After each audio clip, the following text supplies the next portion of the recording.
Alright, we're going to go over the review. Hopefully you've had a chance to look at the review and try it and see how well you can do it on your own without actually watching the video. Or if this is the first time you're going through the review on the video, then I hope that you will go home and try this by yourself. The review is always online. You're watching it online, so it's online just in the same place on Classroom. You can also download the key for the handwritten copy. It won't be what you see here, or maybe it will. I haven't made that my mind up yet. Anyway, so we're going to go through a couple of questions right here. Let me back this up so we can talk about the first two questions. So the first question is cosine or cotangent x times sine of x.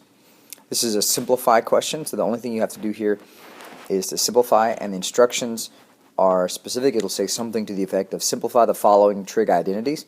All solutions will be in one term and only one trig function. So you'll know that when you get to the end, it will look simplified, and you can't really go any further. So in this case, this one's a pretty easy one. You see here you've got cotangent times sine, and so we're going to go ahead and convert the cotangent into sine and cosine.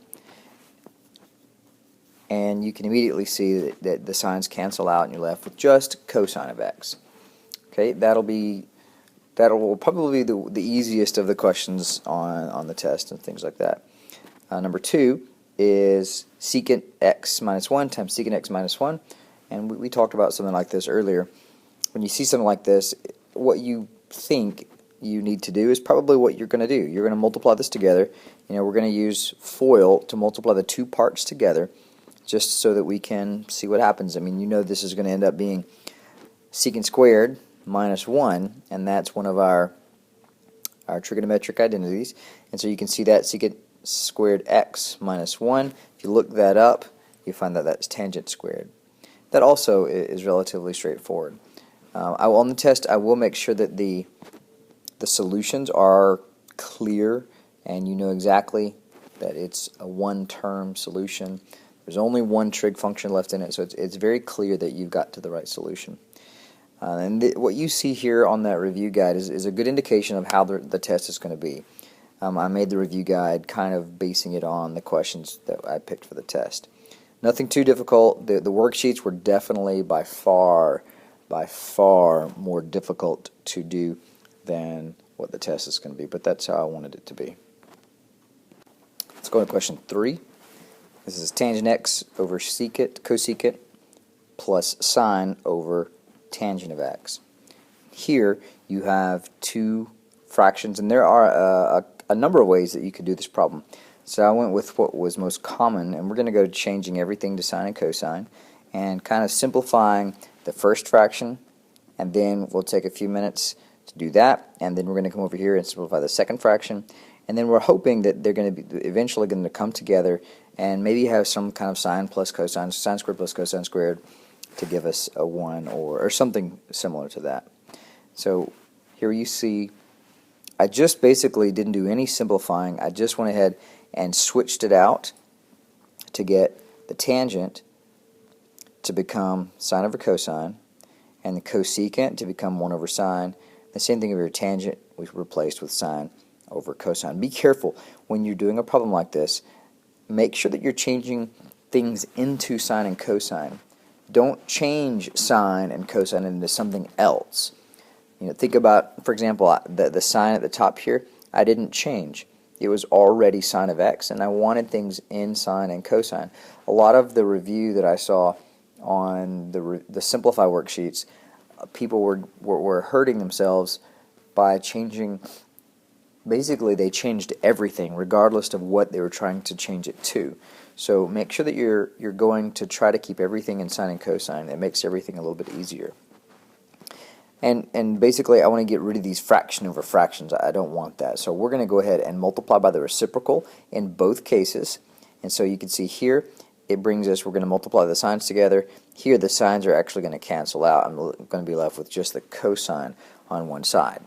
So we end up with this, and I'm going to go ahead and get a common denominator. Since the denominator is 1 in cosine, we're going to multiply this fraction by cosine on top and bottom.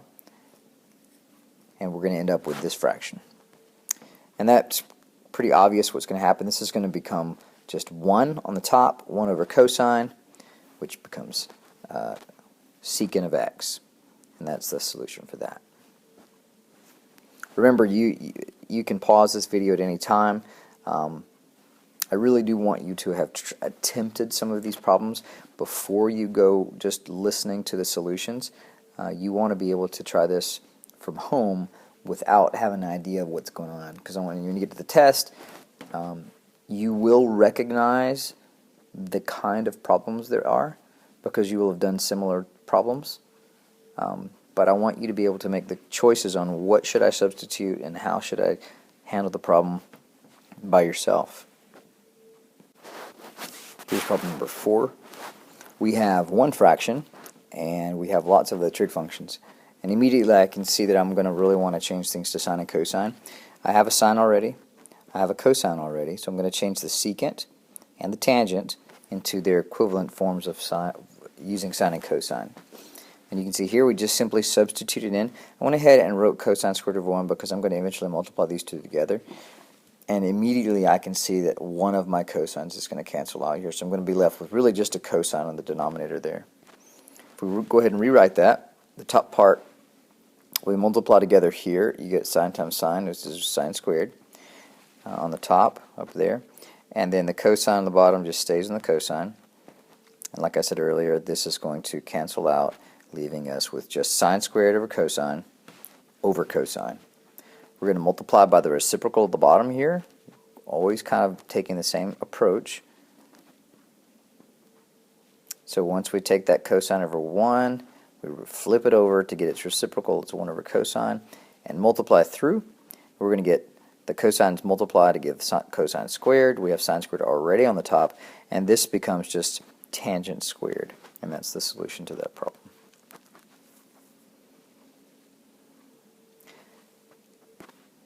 Let's go on and look at number 5. Number 5 I intended to be a relatively simple problem.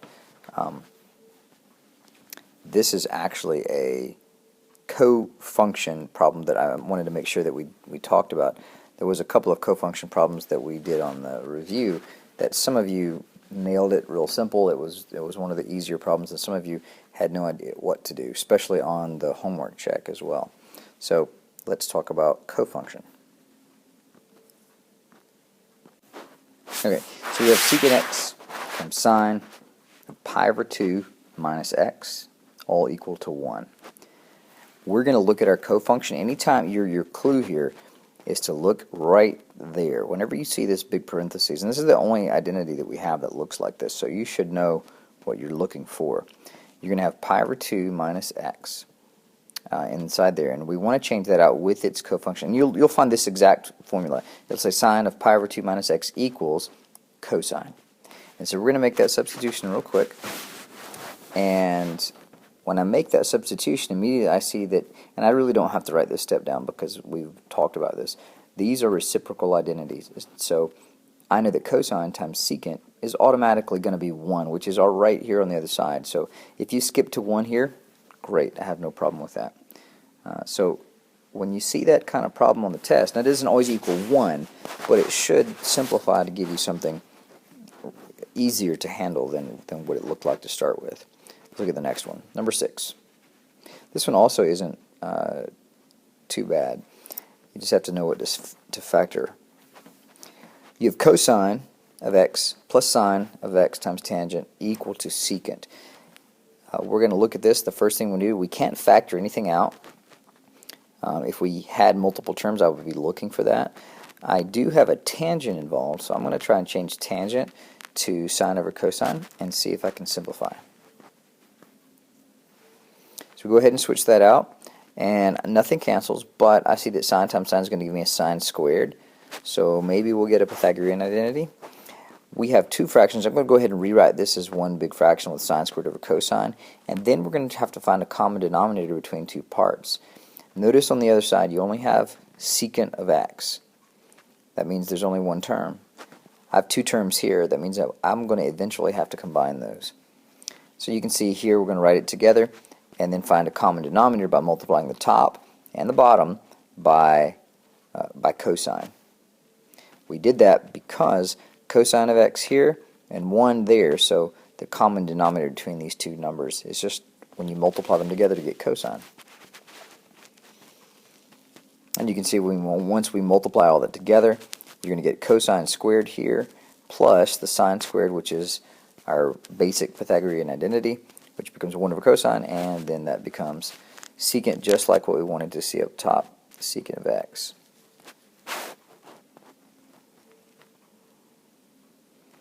Alright, let's keep it going. Number 7. Sine cubed of x plus sine of x cosine squared x equals sine x. At this point, we're looking at something that has a common factor. We've got a sine cubed here and a sine by itself there. We can factor out a sine from both pieces. We did several like this in the simplify worksheets. So we're going to factor out that sine, and if you really think about what you're doing, you can almost see the couple of steps ahead that are going to get you to the right answer. So we factor that sine out, so it leaves 2 here, a sine squared. I don't have any sines left here, so just have cosine left over. And there's our Pythagorean identity, which becomes just 1, which is sine equals sine. That one's really easy to do. Okay, let's look at the next one. We have sine x plus sine x over tangent squared x equals cosecant of x. 2 parts, so I'm automatically going to want to get these together, and probably I'm going to take care of tangent squared and change that to sine over cosine. Once we do that, let's go ahead and simplify this fraction by multiplying by the reciprocal on the bottom. You can see that there.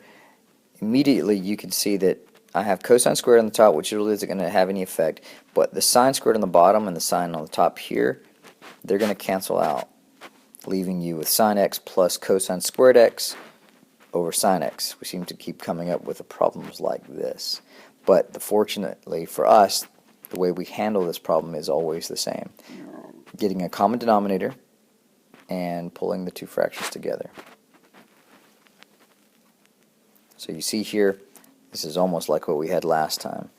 Keep on going, and we get our final solution. Cosecant x equals cosecant of x.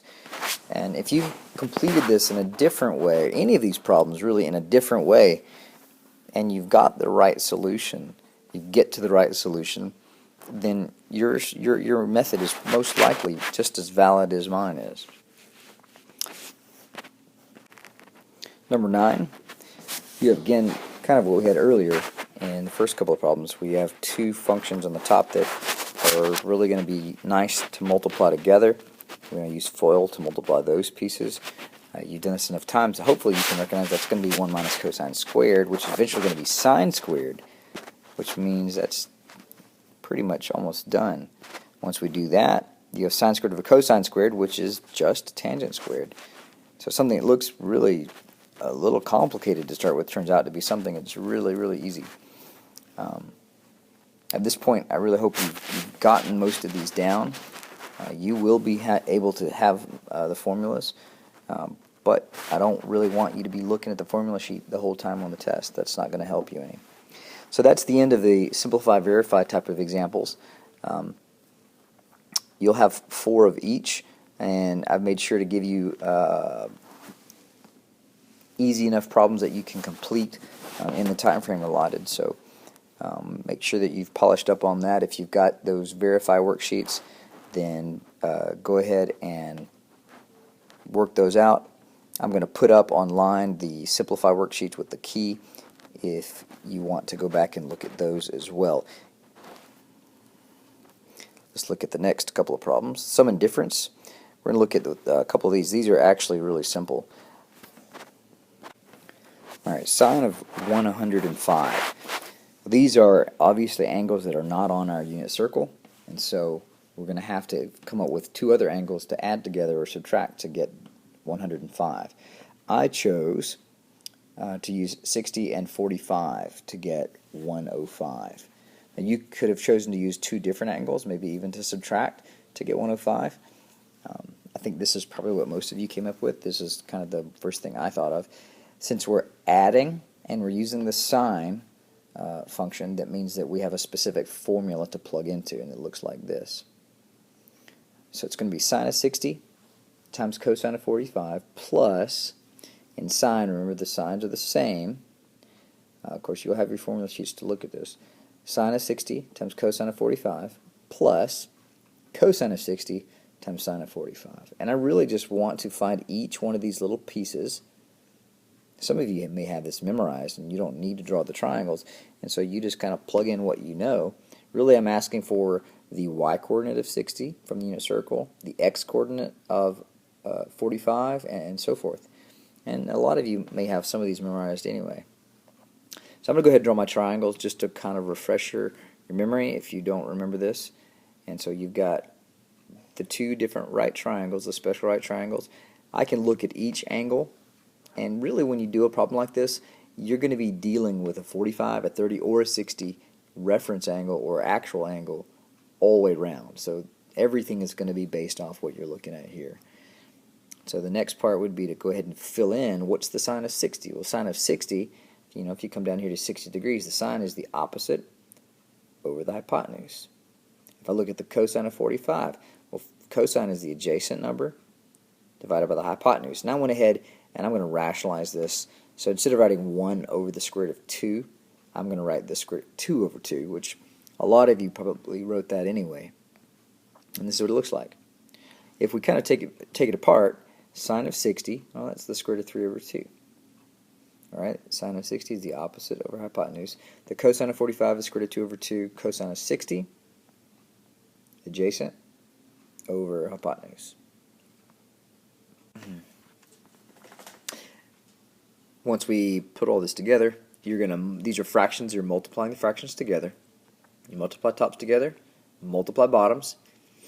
Okay, now the addition symbol stays in between the two parts, so when you multiply together, it's always going to, if you do it the right way, you're going to have a 4 on the bottom, because 2 times 2 is always going to be 4. So when we work that all the way out, you get square root of 3 times square root of 2, that's just square root of 6. And then 1 times the square root of 2 is the square root of 2. And so 2 times 2 is 4. And so when you have a common denominator already, we can simply add the tops together and put them on the fraction itself. And so there's you have the sine of 105. Number 11, cosine of 75. Here, when I did 75, I thought of 30 plus 45. And so we ended up with just cosine of 30 plus cosine, or cosine of 30 plus 45.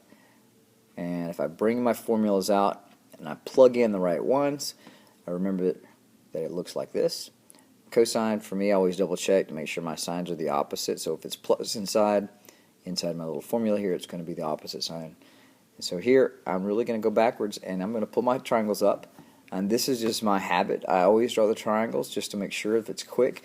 Fortunately, if you're on a test, you can draw the triangles one time and just kind of constantly refer back to those if you need to look back at them. And here we go with the same problem again. Cosine of 30 degrees, cosine of 45, sine of 30, sine of 45. Plug those things in at the top, or at the bottom here, and multiply the tops together, bottoms together. Keep the sign on the top of the fraction, and you've got the solution. You will see this review is designed to give you a really good idea of what the test is going to be like, or what kind of problems are going to be on it. Okay, let's go on. We have 2 more problems to do. Next we have we're going backwards from what we did earlier. And this one's actually probably one of the easier questions on the whole test. You have 2 of these. When you look at the problem like this, you want to first of all identify, am I looking at a sine or a cosine problem? That's really simple to distinguish between the two.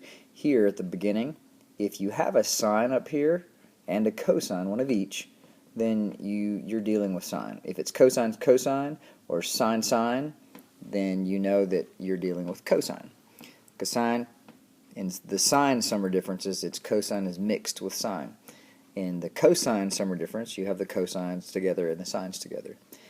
Since this is addition, I remember in the sine, when you have the addition formulas, we know that the sines are the same, so I'm going to be adding two angles together. Well, I see my two angles right here. I can go ahead and I can just simply add those together. And once I find what a plus b is, then I'm pretty much done with the problem. So I'll go ahead and I'll work that out. You'll have to find a common denominator. Usually these are not going to have a common denominator already. I add them together. That was simple at 7 pi over 10. I just simply say sine of 7 pi over 10. The last question is going to be just the same. I'm not even really going to take a whole lot of time to talk about this one. I'm just going to let it play out. It's the same process, except this time it's cosine, cosine, and sine, sine. So we know that it's a cosine function. And cosine has opposite signs. So if it's addition here, it means when I go to look at it, it's a minus b up here. So we'd end up going the first angle minus the second angle. And that would give us the 76. And cosine of 76 is the final solution. I know I went really fast through that, but I really wanted to get a chance to go through each problem. I wanted you to have a chance to either work this out afterwards or before, whichever way you kind of decided that you wanted to watch the video first, or if you wanted to watch the video at the end. I wanted to kind of make the video about half the class length so that you'd have a chance to work and look at the questions. Online, as we said at the beginning, online you'll be able to see this video if you need to go back, and you're going to have the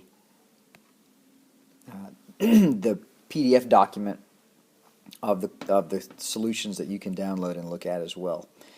Please email me if you have any questions. I'm pretty quick to get back to you.